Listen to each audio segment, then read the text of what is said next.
Welcome to our lesson on electric potential energy. This lesson is going to derive a few equations, and we're going to use those equations in future questions. So we're going to start off by saying that we know the force is equal to the charge times the electric field. Recall from potential energy in the last unit that potential energy is the same thing as mass times gravity times our distance. Or equivalently, you can state this is a force due to gravity from mass times acceleration due to gravity multiplied by a distance. We're going to apply the same sort of format to energy. So the potential energy of a charge could be equal to the force of the charge multiplied by the distance. Or in other words, I can replace Fe with QE because the force is equal to the charge times the electric field multiplied by D. So I'm going to box that in because we're going to use this result. So this is the potential energy of a charge, Q sitting in an electric field E at a distance D from a point where potential energy is 0. If we set the potential energy to 0 at the point where the charge creating E exists, then we have E equals K Q over R squared from our very last lesson. Also, R is just the distance. That'll be the same thing as just saying D. So looking at our potential energy of a charge, we could write this as QED, just coming from what we just found before from over here. I'm going to replace our E with KQ over R squared, the one I just written, and replacing D with R. And if I simplify this, what I'm going to get is our potential energy of a charge is equal to K times Q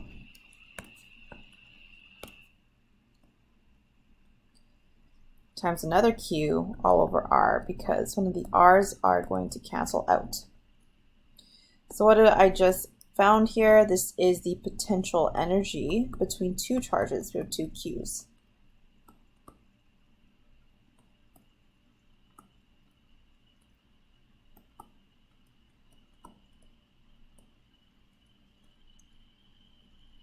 So the electric potential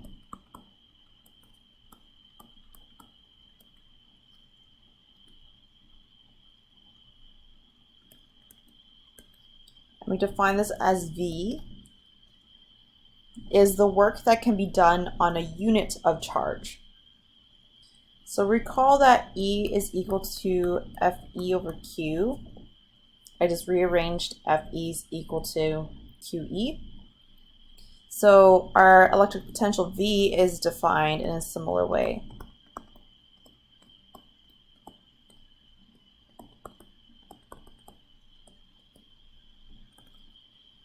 So V is going to be equal to, instead of Fe is going to be our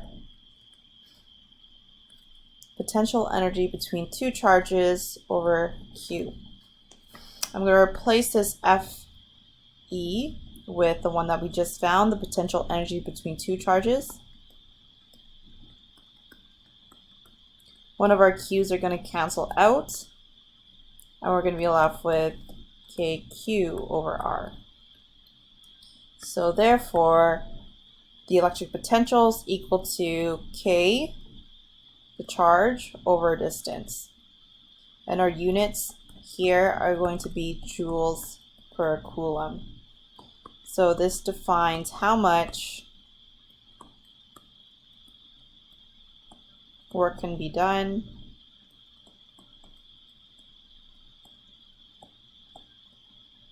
on a charge.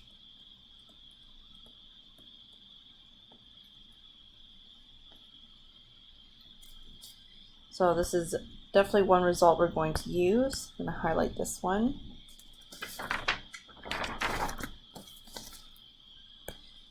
We're going to derive one more. So recall that our potential energy of a charge is equal to QED. That was just from our very first page up here. PE is equal to QED.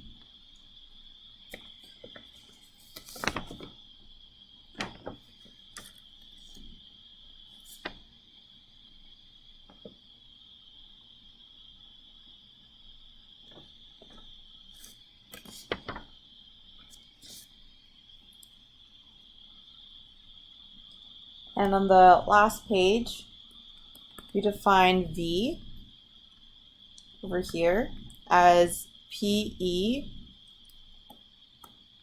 over Q. So what I can say here is that VQ is equal to PE, just by multiplying both sides by Q, which also equals to V equals ED, and the step in between that is using this result by dividing both sides by Q.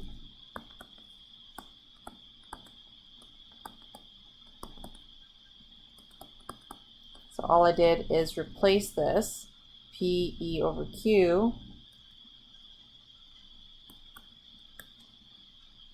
with ED. This is another result we're going to use.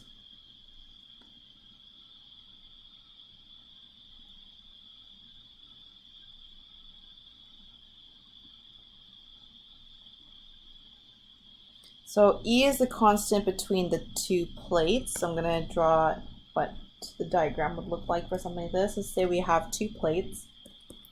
One is positive on the top, the other one is negative.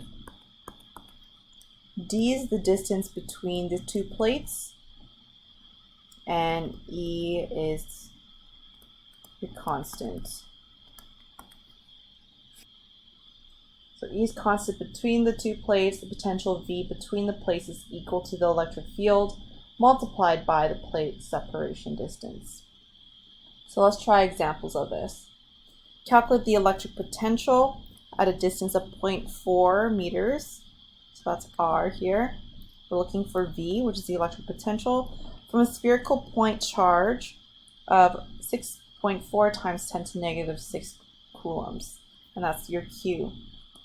So we're looking for our electric potential.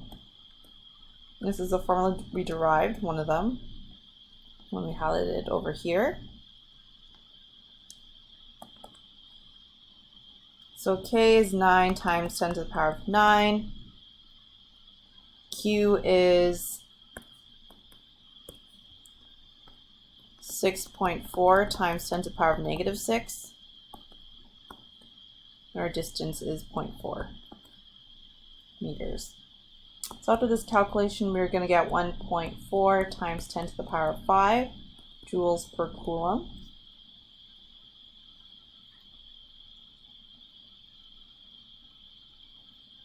Or we could also say 1.4 times 10 to the power of 5. For example 2, how much work must be done to increase the potential for a charge of 3 times 10 to the power of negative 7 coulombs by 120 V? So we're looking for how much work that is the potential energy of a charge. We're being given Q, which is a charge, and we're given V. So we are looking for our potential energy for charge. We found the equation for it, which is QV. That's this one here.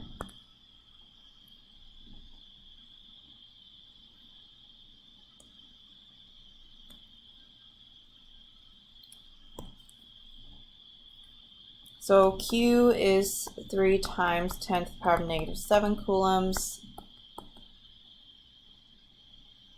And then our electric potential is 120. So that's 3.6 times 10 to the power of negative 5 joules. Moving on to example 3. In a uniform electric field, the potential difference between 2 points is 10 centimeters apart, so that's D. You do need to convert that to meters, which is 0.1 meters. Then also given our electric potential V, we want to calculate the magnitude of the electric field intensity, which is E. So using our second highlighted one, V equals ED, we could solve for E instead. So I'll rearrange. So if E equals V over D, V was given to us as 80, D is 0.1. So we have 8 times 10 to the power of 2 newtons per coulomb. Remember, your units for electric field is newtons per coulomb. Lastly, for example 4, we have an electric field intensity in a region between 2 parallel plates, so E is 400 newtons per coulomb. If the plates are connected to a battery with potential difference of 90 V, we want to find the separation of the plates. We're looking for D and given V. So E is equal to V over D, or if I rearrange this, D is equal to V over E. So V is 90, E was 400, we got 0.23 meters.